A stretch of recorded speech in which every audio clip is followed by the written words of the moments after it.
First item's the public notice of meetings for 2021. Clearly, while we're still in a COVID environment, there's still some uncertainty about when we'll be able to reopen meetings to the public, and also when we may be able to have meetings outside of this venue, as we normally do twice a year when we go to Gin Gin and Childers. So the meeting schedule for next year needs to be set by council under the Act. But obviously, if you look at the recommendations, there's some flexibility in there depending on when we find out what happens with COVID by the end of the year. So that's why it's worded that way, with a little bit of uncertainty in dot point 3. Any questions? No, thank you. And the next item is the financial management report for the 2020 audit, and Simon will be presenting.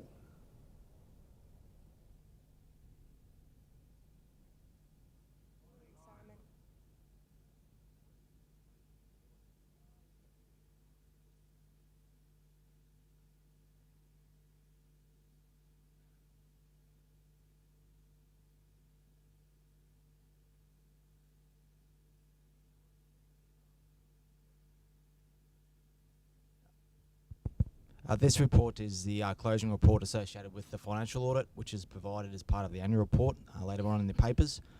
There are two items that have been raised as part of this report. One item is an improvement opportunity associated with the compliance register, and the other is a technical accounting issue around the implementation of new accounting standards, both of which council, or management I should say, is looking to resolve in the next financial year. Were there any questions around the content of that paper? No. Thanks, Simon. And you're going to do the financial summary as well? Yep. Just a financial update as at the 1st of October. Not much has changed from the last report to council. Most of the recurrent income is tracking on budget. The exception is the interest revenue as identified previously. We'll monitor that in the next, I suppose, 3 months. It's likely the earnings there will be less than what council's adopted. In terms of the recurrent revenue, much the same. Most of it is on track at this stage. There are some known potential variations in the latter half of the financial year, and we'll bring those back to council at the half-year budget review as appropriate. Capital expenditure, at this stage we've delivered 19% of the capital program, which is in line with our expected cash outlays. Most of the expenditure so far has been around the roads, drainage and plant and equipment asset categories. Cash at the 1st of October was $163.5 million. As you can see from our analysis, that's where we're expecting it to peak this financial year, so it'll decrease between now and the next rate levy in January, February. There are no foreseeable issues around cash management. Rates outstanding at the 1st of October were $13.3 million. As we all know, that's a little more than what has previously been the case. We're still receiving prepayments over this period, and many of the ratepayers have chosen not to pay the rates, have entered into arrangements with council. In terms of other debtors, there has been an increase in the accounts receivable balance during the month, and that was around several infrastructure charges notices now ticking over 60 days past due. We're just recovering those via internal resources at this stage. There were no debts above the delegation limit of $2,500 that were written off this quarter, and the loan balances after the debt payment in September is shown there below, and that's currently $75.7 million. Were there any questions on the financial summary? No questions? No. Thanks, Simon. Thank you. The next item is the Audit and Risk Management Committee minutes. Christine.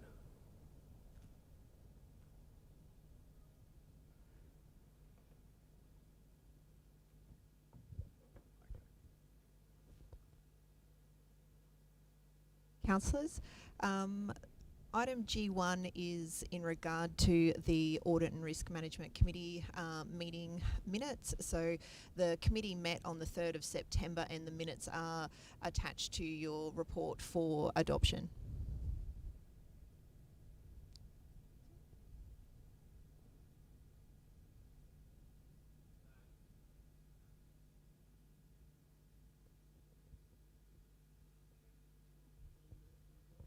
Yes, so the next item is G2, which is in relation to the annual report for 2019-2020. So the Local Government Act and Local Government Regulation require Council to prepare an annual report each financial year. The annual report is to be adopted within 1 month after the day the Auditor General's report is given to Council. The Auditor General's report was received on the 9th of October with an unmodified audit opinion, and attached to the report is the annual report for Council's adoption.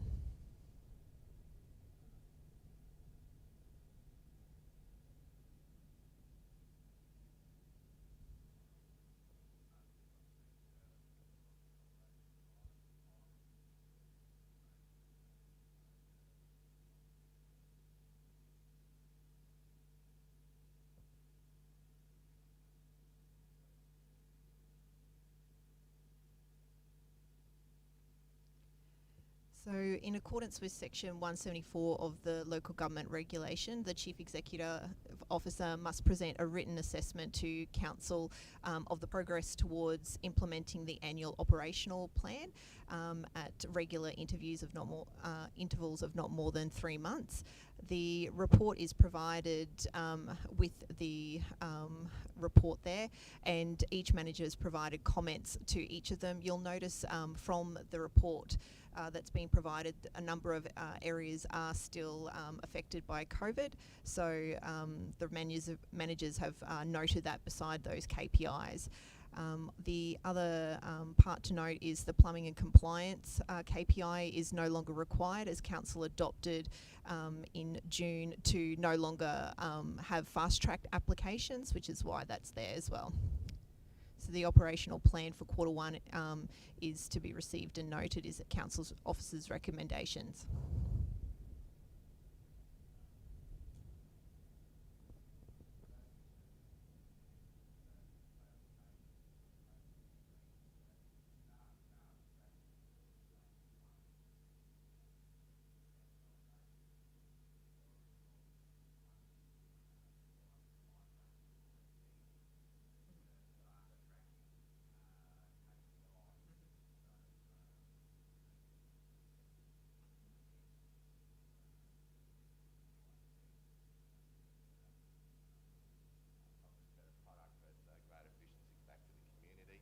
Also noting those KPIs where there is orange dots, you know, the effects of COVID certainly have impacted not just on the attendance numbers, but also on the finances of the council, which is at the end of the day the local community. Thanks, Mr. Mayor. All right, nothing else on the operational plan. We'll move on to the council policy review. Thanks, Christine. This report to Council is about the adoption of an amendment to some policies. So the first policy that is being presented is the changes to the Council Code of Conduct and Standing Orders. This is a result of changes to the Local Government Act and Local Government Regulation recently, which is all part of a rolling reform that the Queensland Government's been commencing since 2018. The revised policies that are presented to Council are in accordance with best practice, and they also are aligned with the recommended policies that are provided from the Department of Local Government. In addition, there's a new complaints management policy. So council officers identified that a number of separate complaints policies that we had for different items, such as administrative action complaints and public interest disclosures, all had similar themes through them. So what Council has done is rolled those into overarching complaints policy with the separate procedures which will follow behind them. So that's for council's adoption. And we've also implemented a new delegations policy and contact with lobbyist policy. So at the moment, council has the required registers in accordance with the Act and the Integrity Act. These policies aren't a legislative compliance, but they're identified as good governance for council to adopt both of those. And amendments have been made to the gifts and benefits policy. The amendments in section 2.1, which is relating to employees not accepting in-store or online competitions where the products have been purchased and the entry into those competitions have been from purchase of goods through council funds. Thanks, Christine. A lot of work in making sure that our policies meet the changes to the legislation, and with the rate of change we've had in the legislation and regulations in the last few months, it's a credit to the staff that they've been able to keep up to date on that and get the revised policies through to council as soon as possible. Any questions? Comments? No? Thank you. And we'll move on to the sale of lot 25. So and Councillor Trevor's given me a declarable conflict of interest in relation to that matter. Thank you.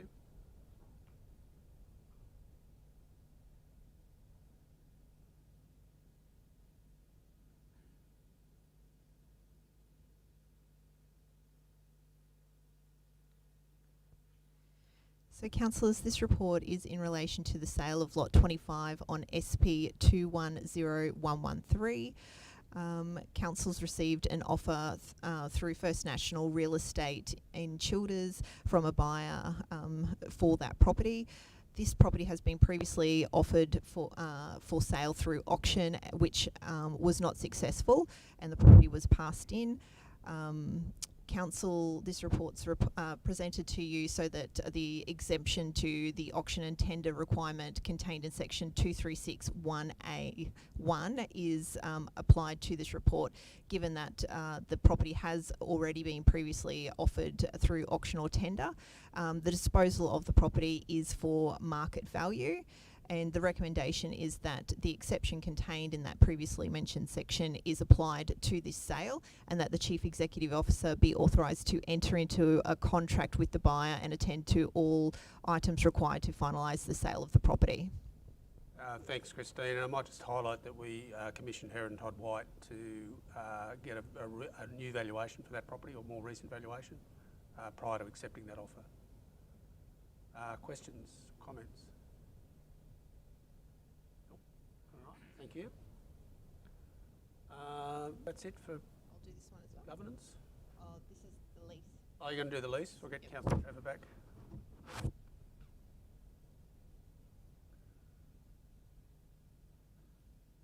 Oh, yeah, that's a good idea.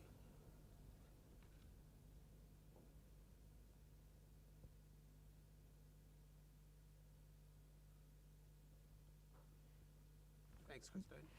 Councillors, item 01 is in relation to a lease to the Commonwealth of Australia, which is represented by Geoscience Australia, which is for a part of the land at the airport precinct.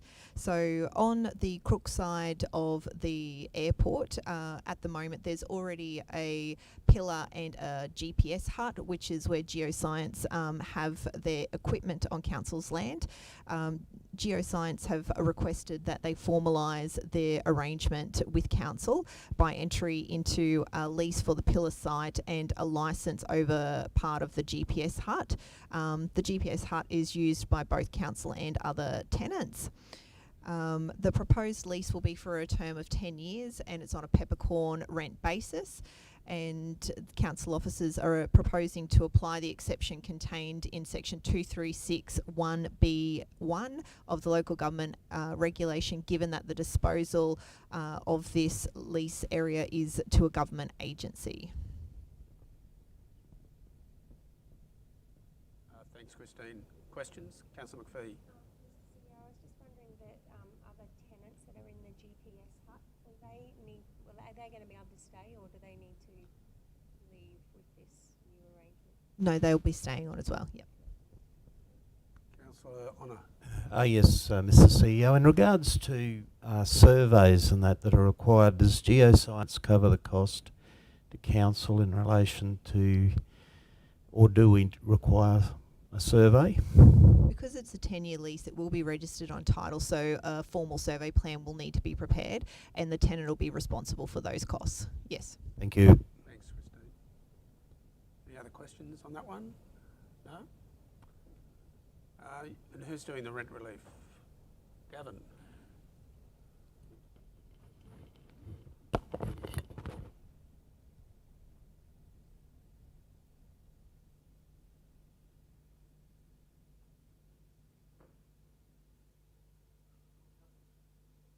Morning.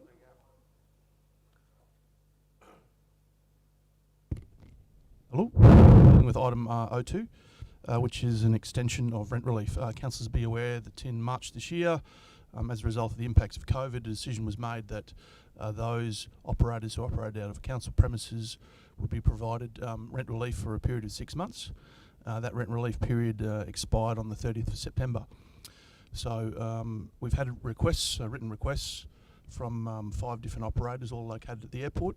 Obviously the airport's been one of those areas which has significantly been impacted as a result of COVID and continues to be so.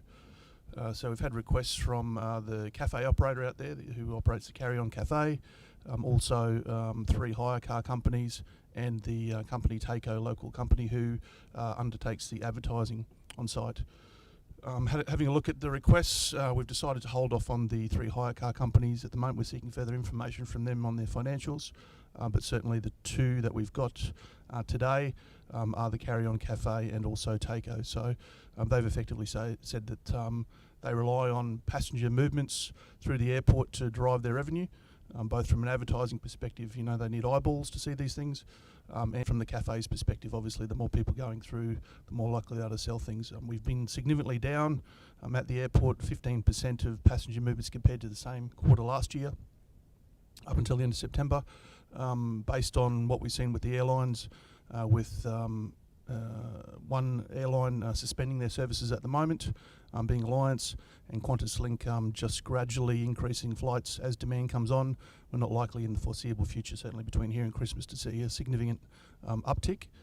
And as a result of that, this report proposes that we extend for a further 3 months rent relief for both the cafe and the advertising, the Taco advertising. So the financial impacts of that are that at the moment, between those 2, we generate $2,813 a month in rent. So for the 3-month period, that will equate to $8,439.